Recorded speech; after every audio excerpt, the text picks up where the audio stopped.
hoy renuncia a la Cámara de Diputados como presidente. Ya están los votos para que Cecilia Moró sea quien lo sucede.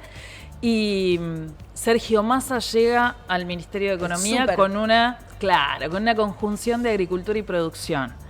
Pero bueno, en esta columna por ahí más que nada lo que nos interesa es su relación con el mundo, ¿no? Digo, pensemos que Sergio Massa ha pasado por diversos gobiernos y con diversas formas de relacionarse a estos distintos gobiernos. Digo, pensemos que Macri lo lleva a Davos para presentarlo como su oposición, ¿sí? Cristina, en el caso del gobierno de Cristina, después de la salida de Alberto Fernández en 2008, es quien asume como jefe de gabinete, ¿sí? Y también fue parte de ese gobierno. Y entonces, bueno, es una personalidad política que ha cobrado gran importancia y que tiene muy buena relación con, sobre todo, los organismos multilaterales de crédito. Que eso es, creo, lo que... A ver, esa era un poco la función de Gustavo Vélez. Podemos discutir cómo la cumplió, digo, porque de hecho el Banco Interamericano de Desarrollo, el BID, durante la gestión de Vélez, que es desde que comenzó Alberto Fernández en su gestión, no estaba desembolsando los acuerdos, digamos, no estaba desembolsando el dinero que se había acordado desembolsar para la gestión. Y ante la llegada de Sergio Massa, digo, cuando estuvo Silvina Batakis estos 14 días, que todavía sigue en funciones por una cuestión lógica de que recién mañana asume Sergio Massa. 14 días. No, fueron 12. No, perdón. No, más, fue casi un mes. Sí, porque fue la primera semana de julio. Ah, bueno. Sí, la primera semana, el lunes. 20 y piquitos. Sí, 20 y pico de días, casi 30. Sí, igual es feo que cuando estás en medio de una negociación... No, ni hablar. Jala que siga. En medio de una negociación te digan, che, córrete. Desprolijo. Yo creo que fue muy desprolijo, sí, la forma en que se manejó. Ahora, también es cierto que los mercados tuvieron una reacción muy rápida. Digo, ¿Y positiva? Para lo que es el manejo del dólar ilegal, por ejemplo, ante eso, y ya el Banco Interamericano de Desarrollo y otros organismos internacionales han manifestado la intención de desembolso. Digo, pensemos que estos organismos internacionales tienen dos factores. El primero, que vos, cuando pedís dinero a esos lugares, lo que sucede es que tiene que ser sí o sí para una cuestión productiva. No puede ser para guardar en las arcas del Banco Central, ¿sí? Y la otra cuestión es que tiene una forma mucho más flexible de devolución. No es que no lo tengas que devolver, no es que no tengas que devolver el crédito, pero sí tiene tasas más flexibles justamente porque es dinero para producción. Claro. No es dinero para ahorro, no es dinero para... Digo, es lo mismo, o lo mismo tendría que suceder en los bancos comunes para las personas físicas. Tiene que ser más caro el crédito personal que el crédito productivo. En general es así. Después hay momentos en los que los bancos deciden otra cosa, pero en general es así. Y esto también, este desembolso que permitirían los organismos multinacionales o multilaterales de crédito, tiene que ver con la posibilidad de concretar las metas que se había propuesto ya con el acuerdo Martín Guzmán, digo, el predecesor a Batakis, como ministro de Economía, a lo que se había comprometido con el Fondo Monetario Internacional. Entonces, bueno, es como que se equilibrarían esos espacios de crédito que estabilizarían en cierta manera la economía. Después hay medidas que teóricamente se van a tomar, que se van a anunciar el día jueves, porque Sergio Massa, como decíamos recién, asume recién mañana como ministro de Economía, es el ministro más hablado y menos asumido. Claro, total. A lo largo del tiempo. Pero bueno... Y ya se espera que mañana dé una conferencia de prensa, o él por lo menos anunció que va a dar una conferencia de prensa, sí, como delimitando la hoja de ruta. Sí, igualmente lo que dijeron es que el jueves recién van a hacer las medidas tomadas, claro. Se van a anunciar las medidas tomadas. Mañana va a ser una especie de presentación de equipo, claro, que todavía se está acordando.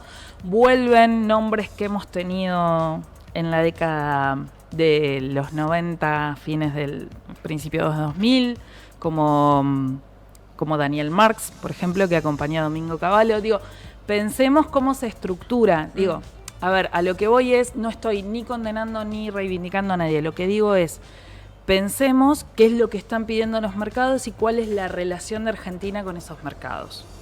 ¿Sí?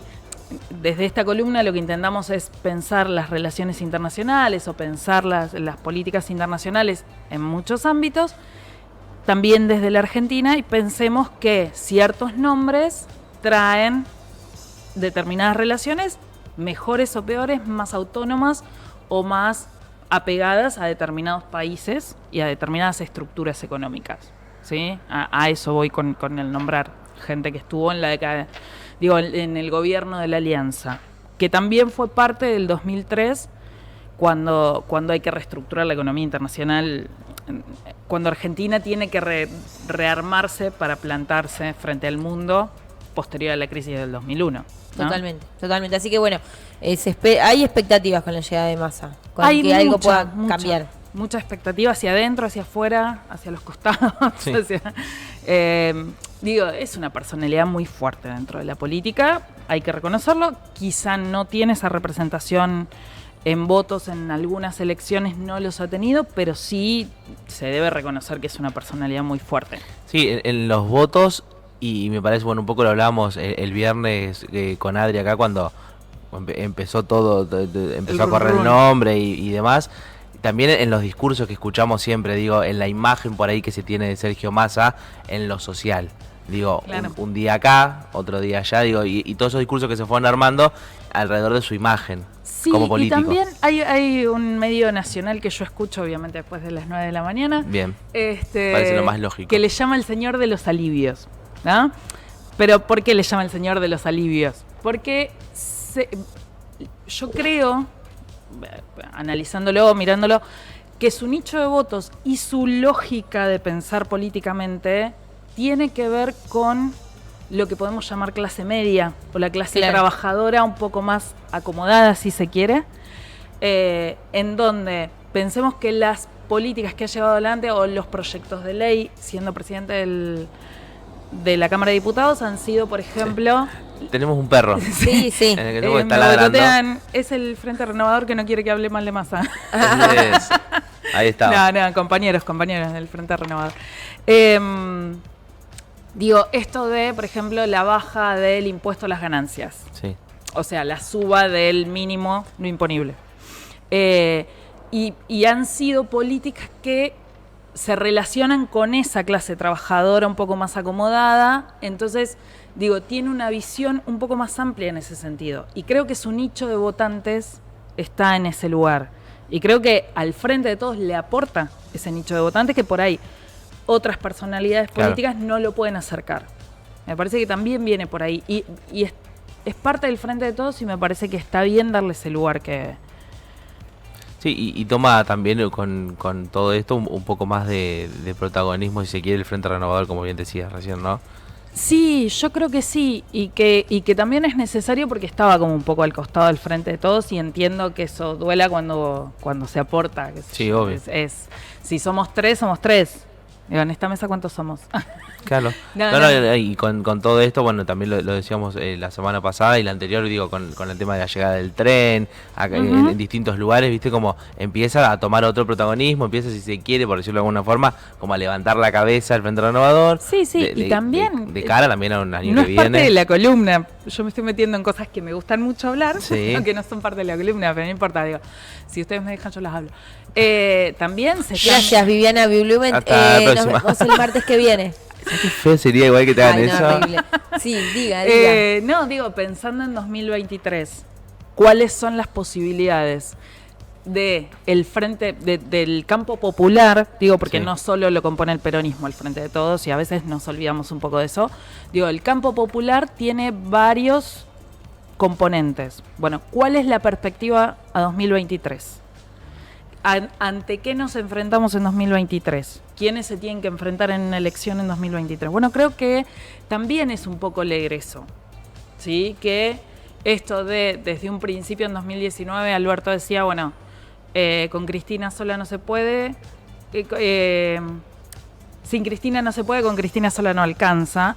Digo, creo que hoy se está viendo esta cuestión de que con un solo partido o, digo, el PJ solo, el Frente con un solo jugador solo, no vamos.